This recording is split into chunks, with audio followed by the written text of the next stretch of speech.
it's like something clicks. You start to just become in sync with the universe, and things around you really start to shift and start to take hold and start to make sense because you're honoring what's in your head and what's in your heart. And when you're out of alignment with that, even just a little bit, life feels difficult. It feels challenging. It feels tiring sometimes. And it doesn't have to be that way. Welcome to the Health, Wealth, and Real Estate Podcast. I'm your host, Marissa Damare, and today we have with us Danielle Aque. And our podcast today is titled Start With You.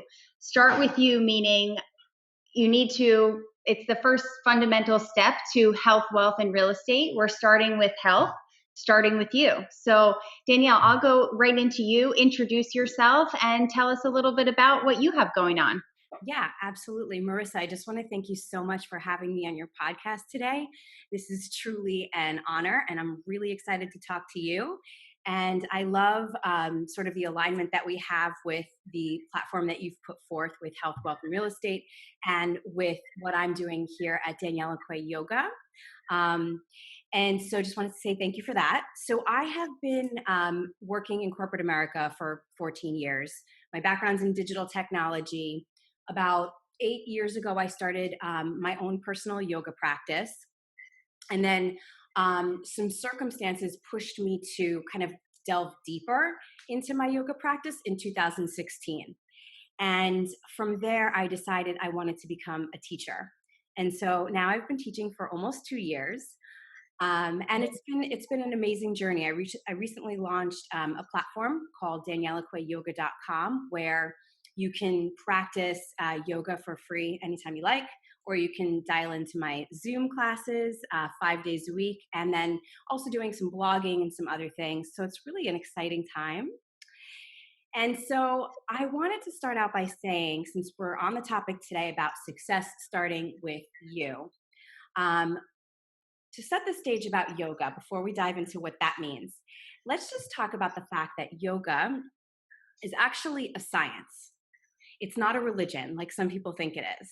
Okay. And it's actually a life-altering practice that I have found that addresses really the totality of what it is to be a human being. The yoga practice addresses, your physicality, your mental state, your emotional life, and also for some, your connection to spirit or your spiritual life. And so before we can really worry about building wealth or like doing anything really amazing in the external world around us, we really need to come into right relationship with ourselves on the inside, internally, before we can really be successful outwardly in this world. That's what I really feel. And so how do we do that? How do we come into right relationship with ourselves? We do that, at least in my experience, through the yoga practice. We're able to do that by first and foremost taking a step back and having a willingness to take an honest look at ourselves, right? So using the philosophy and the tools of the yoga practice to get up close and personal with how we are showing up in the world for ourselves and how we are showing up in the world for others. And then also taking a look around us, looking at our circumstances and seeing what's happening in our life. And then having that willingness to be really, really super honest, and then to start identifying what's working and what isn't working. And you saw that in your corporate hustle world, that so many people are just go, go, go. And they're running through the motions of I get up and I work out and I do this and then I work and then I take care of my family. And then, we have the weekends off, but then Monday starts again. And it's just a go, go, go type of world that so many people don't take that time to stop and reflect. And I think that's what's most interesting to me is it can pretty much, once you recognize it and you say like, okay, this is important to me, it can pretty much be done anywhere at any time, correct?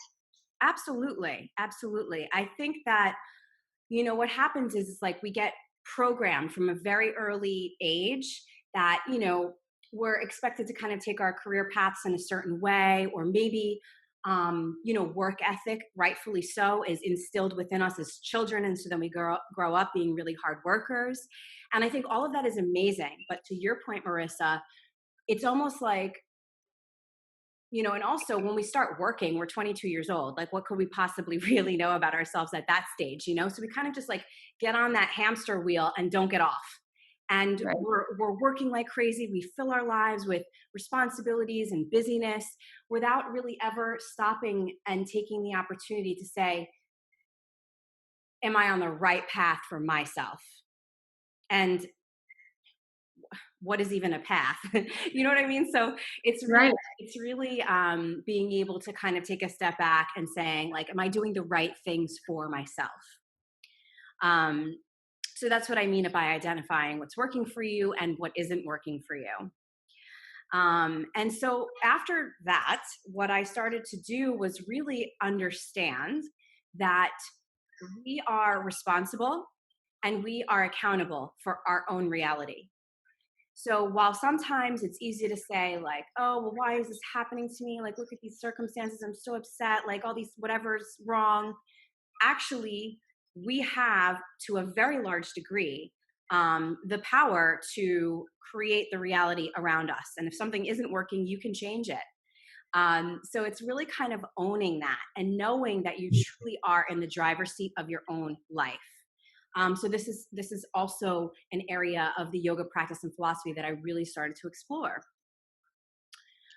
I Um, would love for you to share that piece of it. And when things are blocked, you're not as creative. And when you have everything, when you're in full alignment, what that can do to essentially propel people forward.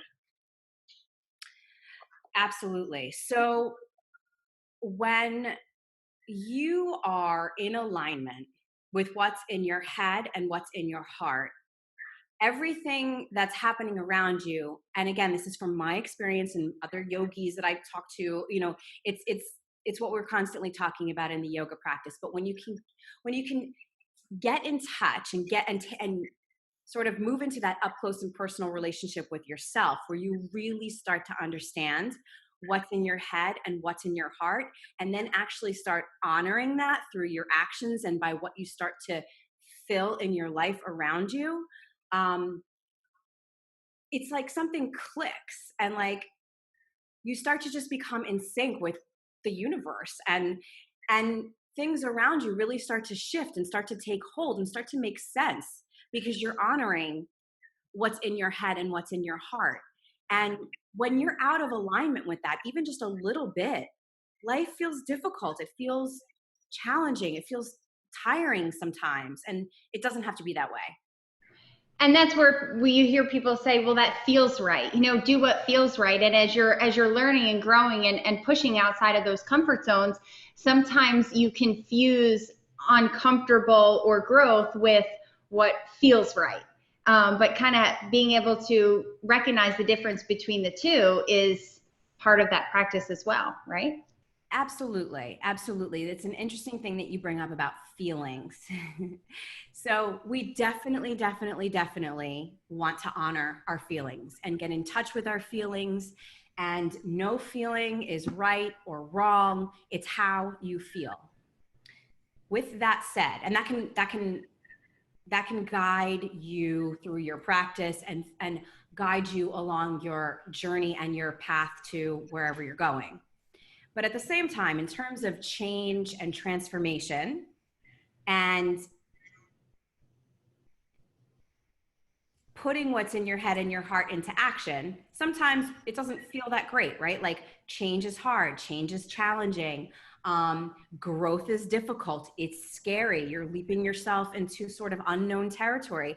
And so sometimes in those instances, we have to put our feelings a little bit into check and say, okay, I honor this feeling, I get it, you're scared or whatever it is, but you don't actually have to then let it control you.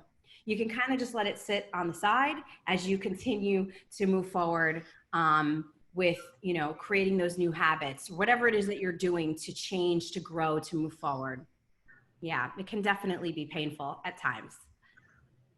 But moving forward, and that's really the most important thing, because that's the in internal and external part between the whole yoga practice is getting fully right with yourself in order to be your best version of yourself and then show up that way for the world. That's exactly right. That's exactly right. So are we ready yet to talk about my favorite topic, the chakra system, even though I think I say it wrong half the time? um, yes, let's dive into the chakra system. But before we do that, I did want to just say one quick thing about Sure. um,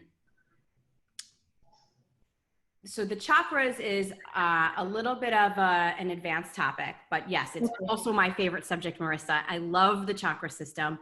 I found it to be a life-altering framework for growth and personal transformation. That, you know, I really do believe that the chakras. There's a book that Anna Judith wrote. She's considered to be sort of like the thought leader here in the West on the subject of the chakras. She's PhD. She's brilliant. Her name is Anna Judith, and the name of the book is Wheels of Life. And in my opinion, this material should be taught in all the schools. It's brilliant, genius work.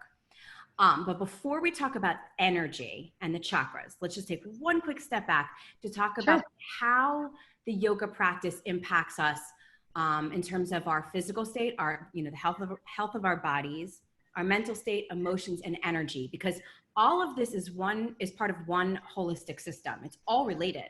So if you're feeling pain somewhere in your body, for example, that pain is a signal that something in your system is off and wrong and needs to be addressed. So it's not, your body and what your body's telling you is not disconnected from these other areas of what makes you a human, right?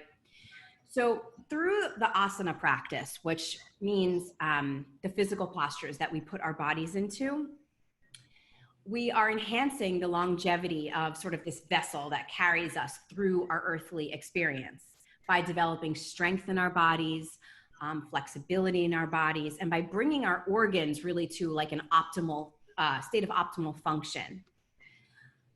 Yoga, through the increase of body awareness, which for a lot of people is a foreign concept. Like I remember, you know, because I'm not a dancer, right? Like I don't have a gymnast background. I was, you know, sort of, you know, left brains, like corporate person. I remember like, you know, just discovering like the sensation of my feet on the mat one day. Like all of a sudden, like the sensation of my feet on the earth started to take on like a whole new meaning that I had never experienced before. Like yoga really does increase like the awareness and the embodiment of yourself in your actual body.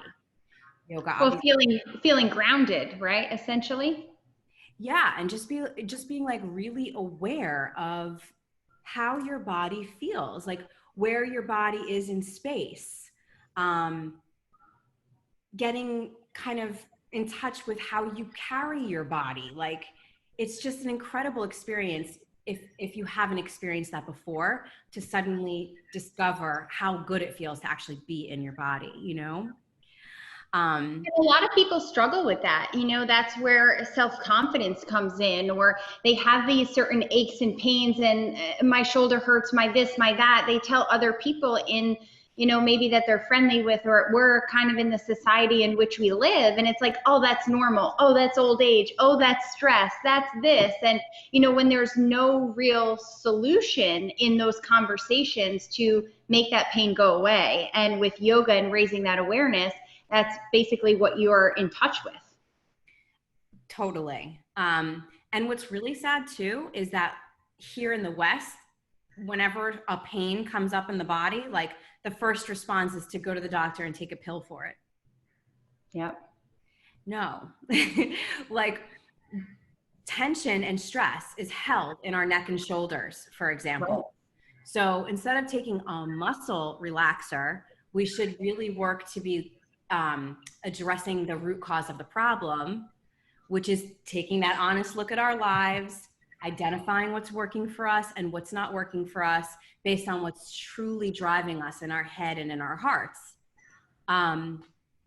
You know, the yogis say that we store unconscious fear in the backs of our legs, which is why we do so much in the yoga practice to open the backs of our legs, to remove those blockages in our hamstrings and in the, in our calves. Um, so yeah. And oftentimes people don't realize how much their feelings or their fears or their stress is taking a toll, a physical toll on their body until it's really too late sometimes. Oh, absolutely. I mean, we know that the havoc that stress can wreak on our systems. And so yoga, I want to say, introducing a committed yoga practice to your lifestyle, right, where you're doing it sort of often, can definitely help to relieve stress and anxiety and inflammation in the body, because stress and anxiety lead to inflammation. Inflammation is not great for you. And, through the yoga practice, we are able to start centering our nervous system, our central nervous system. Over time, with yoga, we are able to then introduce what's called the relaxation response to our central nervous system. And the relaxation response impacts us at a cellular level, okay? So it's relaxing the brain, it's relaxing the heart, and it's relaxing our muscles. Okay, and it's in this state of calm in our systems that the body can start to repair itself and start to function at optimal levels. So that is incredibly important for the longevity of our, for the longevity of our lives, right? We need to be relaxing. We need to be reducing the stress that's held in our systems. It's not good for you. The chemicals that get released in your brain when you're really super stressed out, the tension that builds in your muscles, everything's starting to get locked. This is how we start to injure ourselves. This is how we, start to do damage to our organs. And learning how to deal with that, because it's not like once you start to practice yoga, you're never stressed out again, right? I mean, Of course. there's things that happen in life that, okay, well, I have this committed yoga practice and this thing happened in my life and I'm stressed out. But then you learn how to deal with that in a certain way. It's like once you learn something, you don't unlearn it, you just use it in practice in your daily life. That's correct. Like, yoga is not going to remove stress from your life. Um, Again, examining what's working for you in your life and what isn't working for you, and then removing what is not working for you, might help reduce some stress. But the yoga practice itself, of course, you're still going to have daily stressors. That's very, very normal. But the yoga practice is a tool set to help you manage that stress.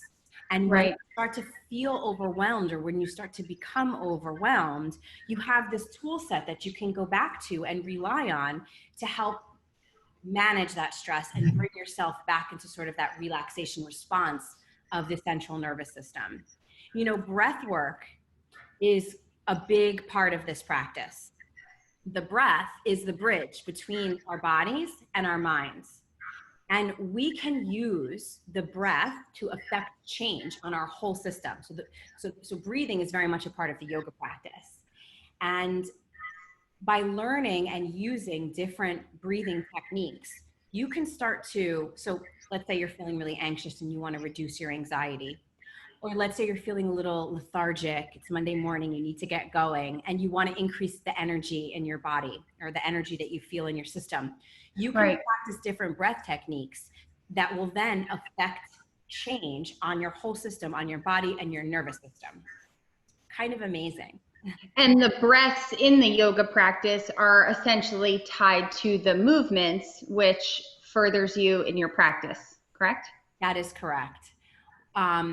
So what we call vinyasa yoga means to link the movements of your body to your breathing. So in certain positions, like when you rise up, for example, and you extend your arms overhead, you're increasing the space, like the capacity for breath to flow into your lungs, into your chest, into your belly. And so yeah, the breathing is very much a part of it. And depending on different postures, you're either inhaling or exhaling whenever appropriate, and that's what your teacher is supposed to help you guide you through. Makes a lot of sense. So So moving on to the energy part in the right? Because awareness is, just to do a little bit of recap, is awareness, what's working, what's not working, how to deal with that, eliminating as many stressors as you can, and then learning how to manage the ones that come into your life thereafter. But what about the energy part of that, and how to be more in touch with those parts of your body and moving those energies within yourself and with the outside world? Sure. So, shall we move on to the chakras, and we can talk about energy in that way? Does that work for Okay, you, Marissa? Okay. that's perfect. All right. So yeah, so the chakras, super fascinating. Energy is a huge part of our health and our, holistic, like the way that we show up holistically in this world. Energy is a huge part of that. And even when I started to get into like deeper into the yoga practice, I wasn't hearing that much about the chakra system. I didn't hear about Anna Dea Judith's books. I didn't hear about her amazing, brilliant works of art, Wheels of Life and Eastern Body, Western Mind. I really believe that that this material needs to be socialized and circulated among women like us, Marissa, for example. Like, unless you're a PhD, or unless you're like a high priestess, or I don't know, I, I don't feel like this information is readily accessible or talked about among our groups. And it's just interesting to me. So, Well, and sometimes, in the real world, in the corporate world, in the business world, and the people that wear suits and high heels and look a certain way versus like the yogi look, in the corporate world, you talk about like, oh no negative energy, and people are like, okay, wacko, so kind of merging that together, because it's something that I say all the time, and people have commented on it with me, and I'm like, oh no negative energy here, I'm sorry. And they're like, what do you mean? I'm just like frustrated, and I'm explaining this thing. I'm like, well, no, you're not like looking for a solution to your problem, you're just looking to speak your problem over and over again, and that's not really welcome here, sorry. And right. it's an interesting kind of merge to make people understand that part if they're not like in touch with that practice. Totally. This is all, to your point, very new language for people that are traditionally like in the business world, let's say, um, because it's a different part of your brain that would appreciate, let's say, or yeah, that I would say would appreciate something like, creativity, yoga practice, spirituality, right? We're so busy exercising the other side of ourselves, the side of ourselves that is trying to pay for the roof over our head, that likes and cares about spreadsheets, that's driven and wants to. So this is about bringing the two approaches together, and starting to realize that feelings are cool, energy is cool. Sometimes, I don't want to like preach on the topic of spirituality, but it's kind of a cool subject, at least for me it is, and it has really broadened my horizons. And I think that there's definitely room for both.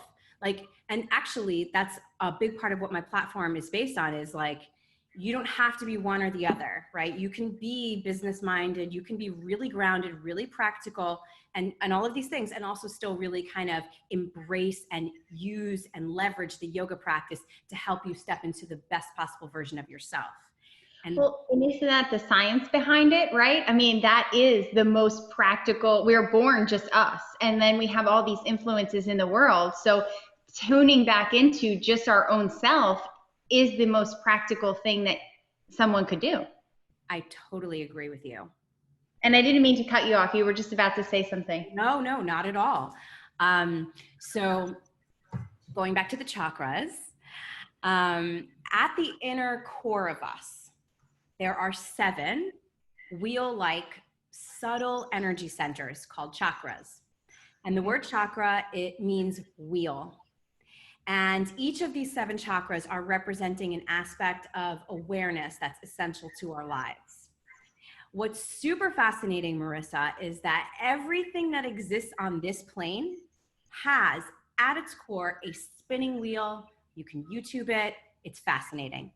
Um, and these spinning vortices of energy in our human bodies are arranged vertically from the base of our spine up to the crown of our head.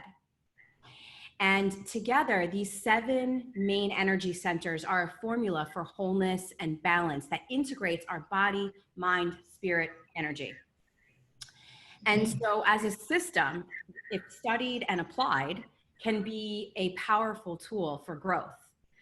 And different segments of our body, of our physical body, relate to these different chakras. And so, actually, by looking at a body, looking at the shape of a particular body can tell you a little bit about whether a particular chakra is balanced or whether it's underactive or overactive. It's so fascinating. So everything we do in this physical practice of yoga is to bring these energy centers into balance. And so the first chakra, for example, in our physical body relates to our legs, feet, and bones. And our first chakra sits at the base of our spine, just in front of the sacrum. And it represents sort of our basic sense of security in this world and our feelings of groundedness, our family, our work, right? It's what grounds you. Okay. And then the second chakra is sort of, it's in the pelvic region, lying at the lower part of your belly, in between your hips. And this relates to our creative potential, our ability to innovate. And going back to what we started talking about at the beginning of the podcast, being extra really clear on what we like and what we don't like, and letting that drive our lives, really. Our third chakra sits between our navel and our ribs. And this represents your willpower, your sense of empowerment, and your ability to manifest on this plane. Your heart is your chest, of course, and also the back of your rib cage. And it's your ability to really, truly love yourself and offer love and compassion to other human beings. Your fifth chakra sits at your throat. And this is your energy center for clear and honest communication. Your sixth chakra is the space between your eyes, right here. And it shows up in your life as your connection to your gut instincts. And it's intuition, really, that lies beyond the rational and thinking mind. And a lot of experts and a lot of really smart people who write really smart books and do amazing things with their lives often say that the intuitive power of yourself is actually sometimes more important and more critical than the rational thinking side of yourself.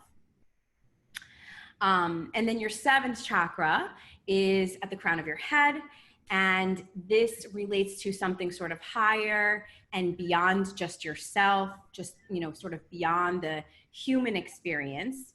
And in the lineage of yoga that I study, tantric yoga, it's referred to as universal consciousness or universal intelligence.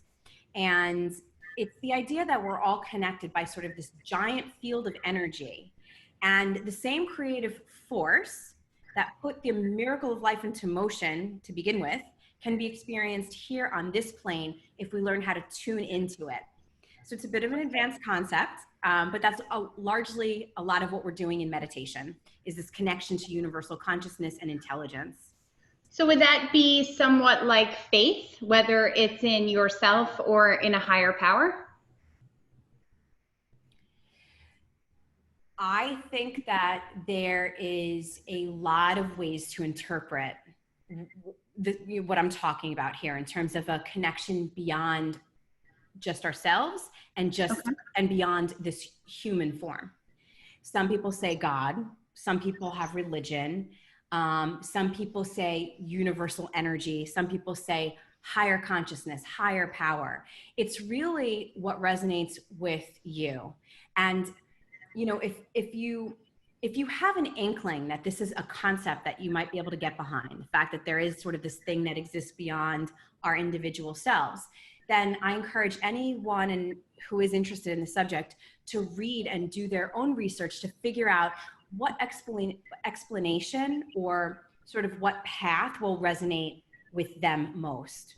Again, I study tantric philosophy, and in tantric philosophy, that's what I can speak about, which is this concept that we are all connected through one giant field of energy. You can almost think about it as like the way that they talk about it in the school that I study, Ishta in the East Village here in New York City, is like, you can think of everything that exists as one giant ocean, and we are individual drops within the ocean, but we are all connected by this greater, larger body of water. And whatever creative power, whatever force put into motion the miracle of life, I think that, to some degree, we could probably all agree on the fact that it is kind of miraculous that we are alive and that we have this consciousness about us. Whatever creative force put that into motion, we can continue to tap into that creative power because we're still connected to it. And we can channel that creative power into ourselves and let it be the force that helps us to change and transform and grow and move into the highest version of ourselves.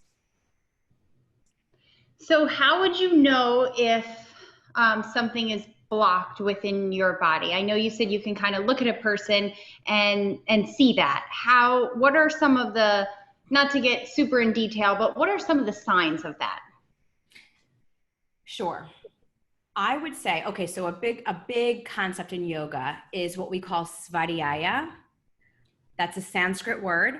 And that translates in English to self-study.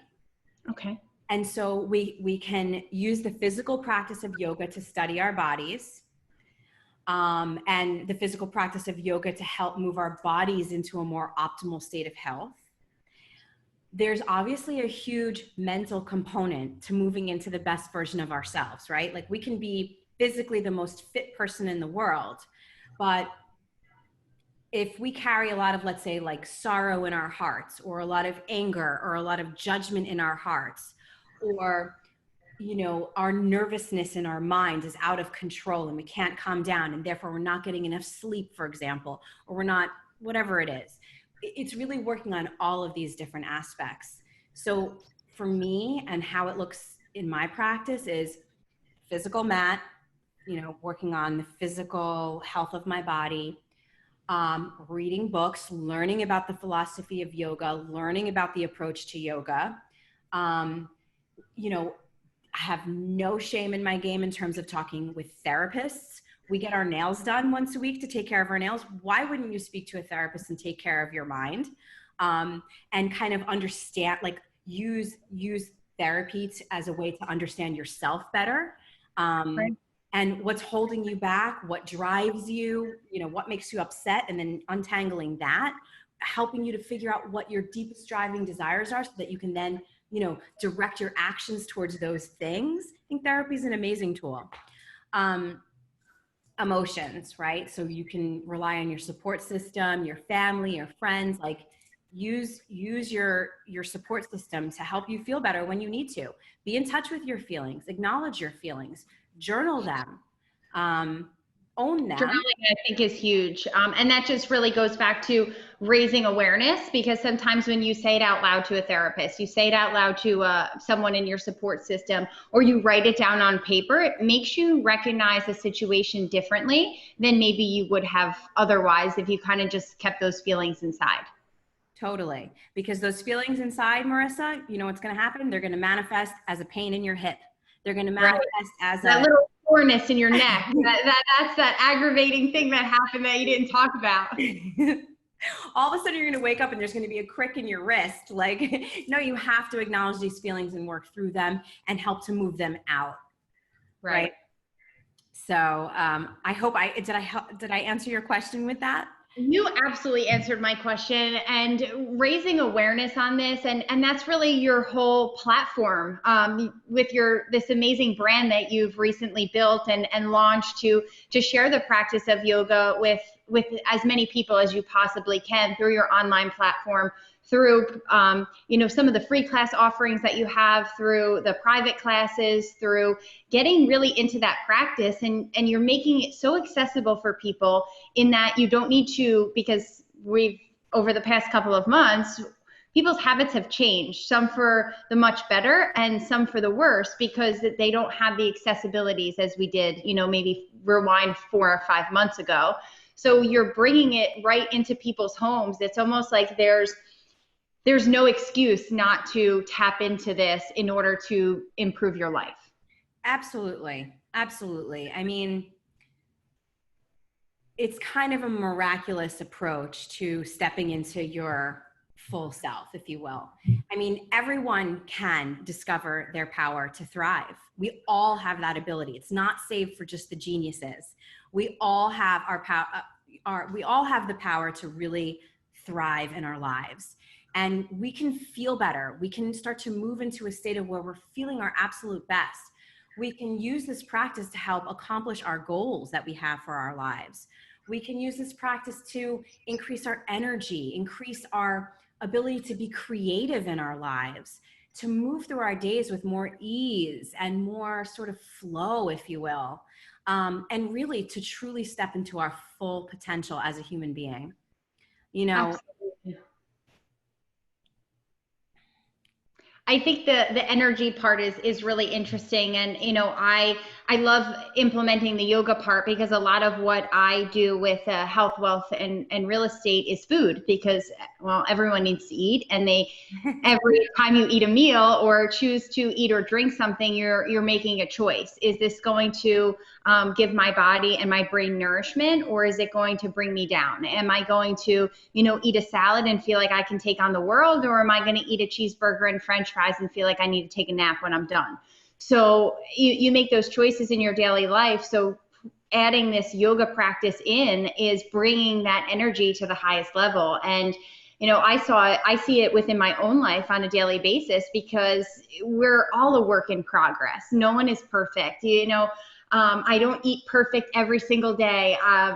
Maybe you don't practice yoga twice a day, every single day. There's things in our lives that kind of take us off course, so to speak, whether it's a vacation or a family party, and you just ate that second piece of cheesecake, and then you're like, oh, why did I do that? And kind of getting back into like, well, I don't need to beat myself up if I didn't work out today, or I didn't practice yoga today, but kind of then putting yourself in check for the following day to keep that consistency in your life. It will keep your energy high and everything pretty much aligned.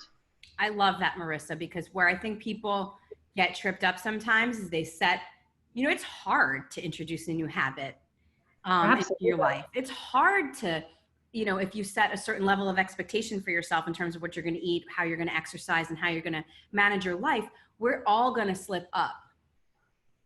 And so the best thing that we can do is to not beat ourselves up when we do that. Like you want to honor the commitments that you're making to yourself and keep the promises that you're making to yourself, for sure. But if you slip up, or you're indulging because it's a birthday party on a Saturday night with that second piece of cheesecake, like it's not going to help you to beat yourself up over these things. You have to just make a commitment to start over again the next day. Yeah. I like that. Yes. And so kind of in conclusion, is there anything else that you wanted to share about your big why, or about your yoga practice, or maybe if someone is new to yoga, the first thing that they should know of, hey, this is where to start? Yeah, that's a really great question of this is where to start. So very, very good question, Marissa. Like, where would you even start? I would take some Go on your website. No.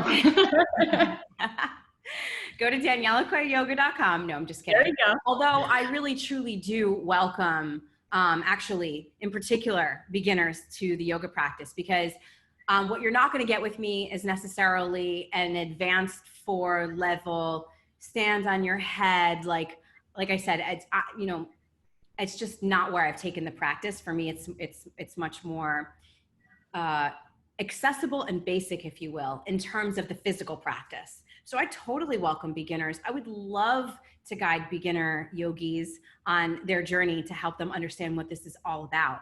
But generally speaking, I would probably take some time to just Google a little bit, like the different types of yoga that are offered, um, and try to figure out like what is it that's bringing you to the practice. So, for example, maybe you're looking to really increase your energy levels. Then I would maybe go with like a Megan Curry style yoga. She's amazing, where her flows are faster paced, for example, and she's really moving and increasing the energy in your system. Or let's say you really want to delve into like the spiritual aspects of the yoga practice, then maybe you would lean more towards teachers that have like a bhakti spin to their practice, or have like chanting that's part of like their yoga practice. Or let's say you're having a lot of trouble sleeping at night, and that's what's driving you to a yoga practice, to start a yoga practice. Maybe you would want to pursue a teacher that's focused on like yoga nidra, which is helping the body to relax at night and helping you to move into a more relaxed state in the evenings, for example. Or let's say you're trying to address a particular ailment in the body. Maybe then you would research like hatha yoga and find teachers that have more of a therapeutic approach to the practice. So I would say, first and foremost, if you are a beginner yogi, like it's worth spending a little time Googling and figuring out the type of yoga that's going to be appropriate for what you're looking to do and for where you are in your practice, right?